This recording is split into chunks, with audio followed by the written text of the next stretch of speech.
Hello, I have Psalms 16 to 18 as my group of Psalms. Just great things in this group of Psalms, and I really saw it kind of in three different ways how what these Psalms were saying to me, and then specifically about what they were saying about God. And I saw that as that God is alive and that He is joy, that God is personal and intimate, and that God is our protector, and then personally that He's my protector. I love specifically Psalm 16:9. Therefore, my heart is glad and my whole being rejoices. My flesh also dwells secure. And I've gone through, quite a lot of pain and darkness in my life, and it was sometimes, in the midst of that processing and intensity, it can be so difficult to think like, is there going to be joy again, or can I get out of this? And there was always that I always sensed that there's this ability to come back and to experience God's joy again, and that's what I think He gives us as His followers. And I just love here where it talks about my whole being rejoices, and that with God our whole being can be kind of electrified again, even in the midst of pain. And it doesn't mean we don't skirt the pain, but if we move through it, that there's still such great joy that can be found. And then that idea of my flesh also dwells secure, so that we're completely secure with God. And that's where we can be so vulnerable, and He is so alive to us, we can be so alive to Him, because He's not going anywhere. And so we can share whatever we need to share to Him. So I love that concept of He's so alive to us, and He's joy, and then through that we can experience that joy. And then second, how personal, like God is personal and intimate. And I love 17. Let's see, Psalm 17:3. Love this verse here. So, you have tried my heart. You have visited me by night. You have tested me, and you will find nothing.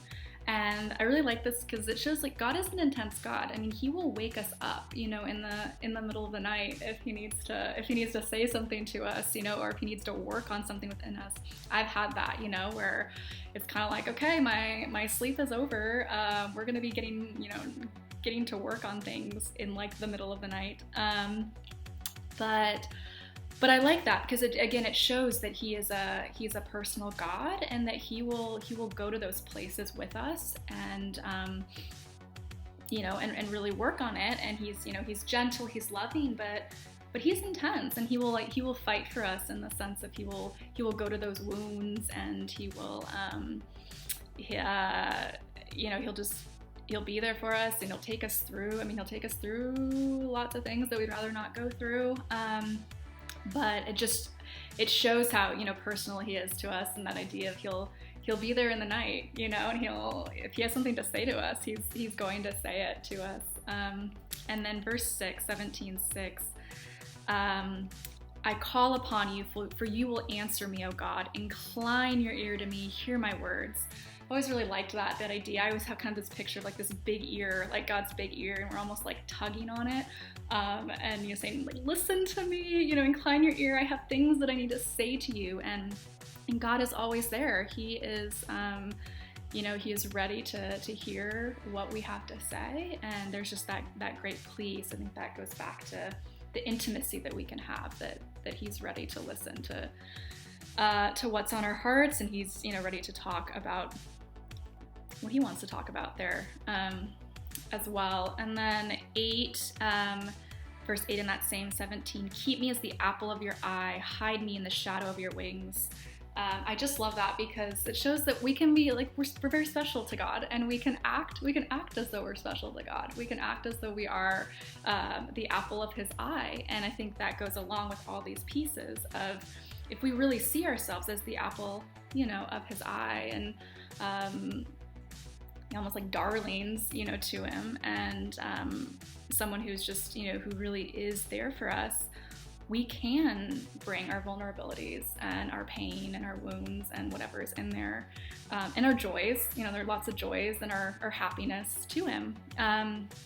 But I I just really like that. I think there's a certain confidence and that we can have that going to our God with that sense of like, yes, I'm special to you, and I've, it's been cool to kind of experience in that in my own life of what does it mean to just approach God in that way, and then let him do his work in my life and then our lives.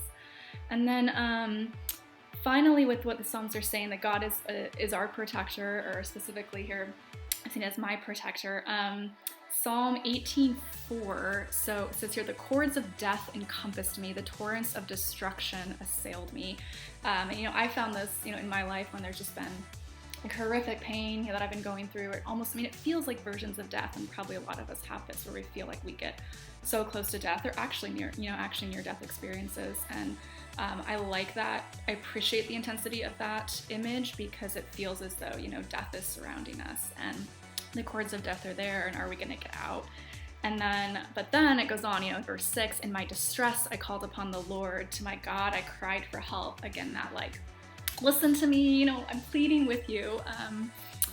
And then from his temple, he heard my voice, and my cry to him reached his ears. And just such a cool image where, of course, God is very intimate. He's there. But that image of like, he was from his temple, and, our cries kind of wafted up to him, and he was ready. He was kind of ready and waiting to fight for us, and to hear our cry. And so from his temple, like, he heard my voice, and my cry did reach him. Like, he was ready to hear that. And then I think just this idea of protector, these verses are fascinating. 18, 7 through 16, where you just get very intense views or visions of who God is. Smoke, so the idea of him like descending to help us with our plea. Smoke went up from his nostrils, and devouring fire from his mouth. Glowing coals flamed forth from him. He bowed the heavens and came down. Thick darkness was under his feet. He rode on a cherub and flew. He came swiftly on the wings of the wind. And then down to 12, out of the brightness before him, hailstones and coals of fire broke through his clouds. Like, this is no just, total chill, gentle God that like might show up. I mean, this is a God who's like ready to fight for us, and will like literally shake things up and move whatever he needs to move to get to us. And I think that it's a powerful set of verses, because it shows how fiery and intense God really is, and when he's there, I mean, he is so there for us, and just in general to remove darkness and to fight against whatever version of kind of enemies we have in our life. He wants to be there for us as a great fighter. But then it gets so personal at the end. 18, verse 16. He sent from on high, he took me, he drew me out of many waters. And I just love that personal feel of probably many of us, I felt like we're sinking, and like, who is going to, take us out there? But this image of he literally kind of like a lifeline, like pulls us out, personally from those intense, those raging waters. So really, this concept of God is joy. He's intimate, personal. These concepts of that, and then he's our protector. He's a personal protector, and he's all of our protectors. And then I think specifically about what this could be saying to me about how to speak to God, or to be honest in that way. That idea of just kind of that cry of keep listening to me, God. I know it can be. I feel like in ministry, or just in any of our lives, when we start to get busy, there's so much doing, or so much other people focus on that, and I think it can be easy to stop even asking God to listen to what we really have to say. We always obviously want to be listening to what God has for us, or what God has for the situation. But what does that mean, in the psalmist here? What does it mean to keep saying, well, just, can you listen to me? Can you hear what I have to say? Will you incline your ear to me and my woes and my whatever I need to let you know right now?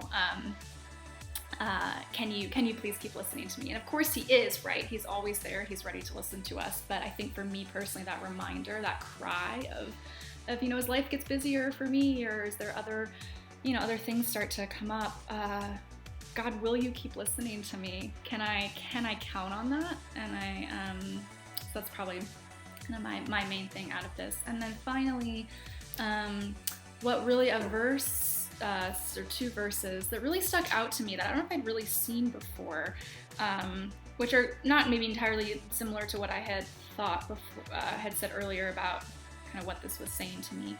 But Psalm 16, 5 through 6. The Lord is my chosen portion and my cup. You hold my lot.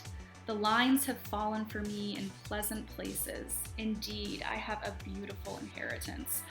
I just think those are great verses. There's such an assurance there that this idea of like things have fallen into place for us, and as believers, right? It's not an easy life. I experienced that in my own life, but it's like this sense of, okay, they've fallen into place, and our inheritance is beautiful. I mean, what we all have to look forward to, and any intensity, anything that we're going through, we have this beautiful inheritance, and there's just that sense of peace, I think, in the end, that in the midst of all the wrestling, that God is on our side, that He is for us, and that our inheritance is glorious. So that is how I approach these Psalms and what I took from them. Thank you.